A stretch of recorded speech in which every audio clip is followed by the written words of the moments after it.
आज हम हिंदी व्याकरण में जो हमारा टॉपिक है वो है शब्द विचार, उसको समझेंगे हम।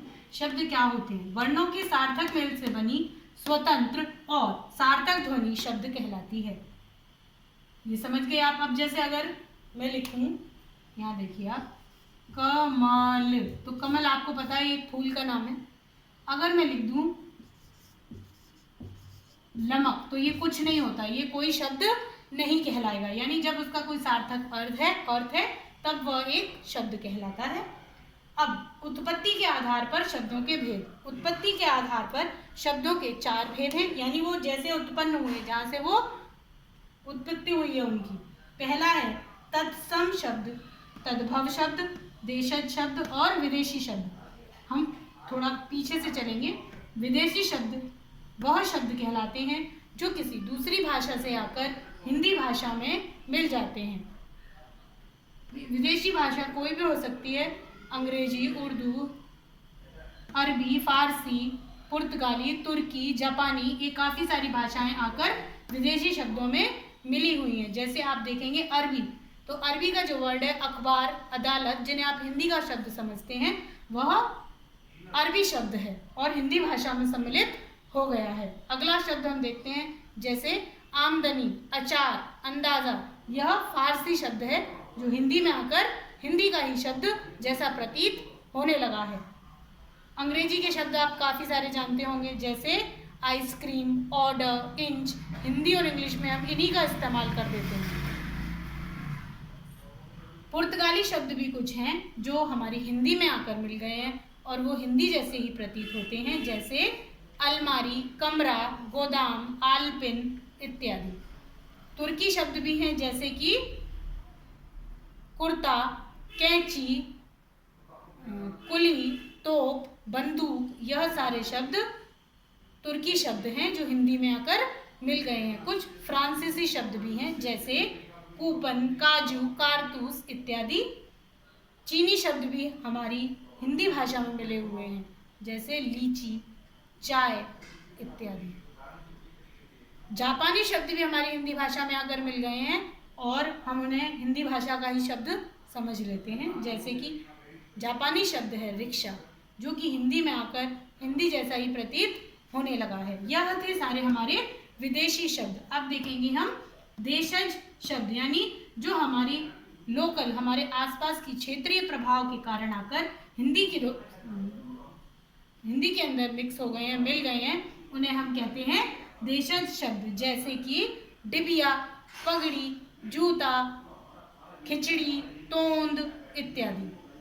अब तद्भव शब्द वे शब्द हैं जो हैं तो संस्कृत भाषा के, लेकिन परिवर्तित होकर हिंदी में मिल गए हैं, जैसे आग,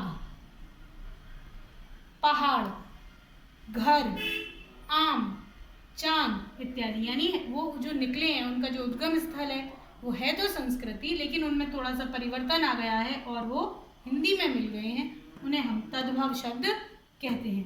तत्सम शब्द हैं जो संस्कृत के शब्द हैं और अपने मूल रूप में ही हैं और वो संस्कृत से आकर हिंदी में मिल गए हैं, उन्हें हम तत्सम शब्द कहते हैं। जैसे ग्रह, रात्रि, छिद्र, डंक, बूंद, सात इत्यादि।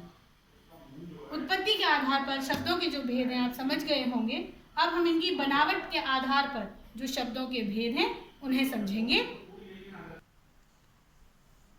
दूसरा है रचना के आधार पर शब्दों के भेद, यानी उनकी जो बनावट है उसके आधार पर। पहला है ऋण शब्द, यौगिक शब्द और योग ऋण शब्द।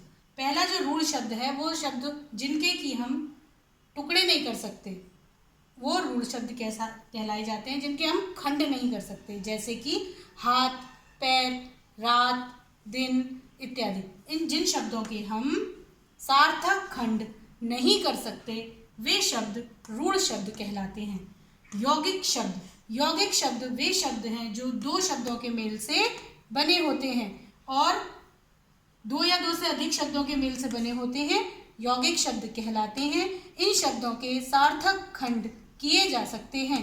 जैसे देखेंगे आप विद्यालय, तो विद्यालय के हम सार्थक खंड कर सकते हैं, जैसे विद्या, धन, आलय। विद्या, आलय दो शब्द सार्थक हैं तो यह कहलाएगा यौगिक शब्द। अगला शब्द है जो बनावट के आधार पर तीसरा, वो है योग ऋण शब्द। योग ऋण शब्द यौगिक रूप से बने होते हैं, लेकिन उनका जो अर्थ है वो एक विशेष अर्थ के लिए ऋण हो जाता है। जैसे आप देखेंगे पंकज, तो आपको मालूम है पंकज बना हुआ है दो शब्दों से, जो कि हम कमल के लिए प्रयुक्त करते हैं। पंकज का अर्थ होता है कीचड़ में जन्म लेने वाला, जिसका अर्थ है पंकज। पंकज का अर्थ है कमल। इसी तरीके से आप देखिए लंबोदर, लंबा है उदर जिसका, अर्थ यह है उसका लंबा उदर, इन दो को मिलाकर योग ऋण शब्द बना है लंबोदर। लेकिन लंबोदर का अर्थ गणेश जी के लिए होता है, वहां पर वो ऋण हो जाता है,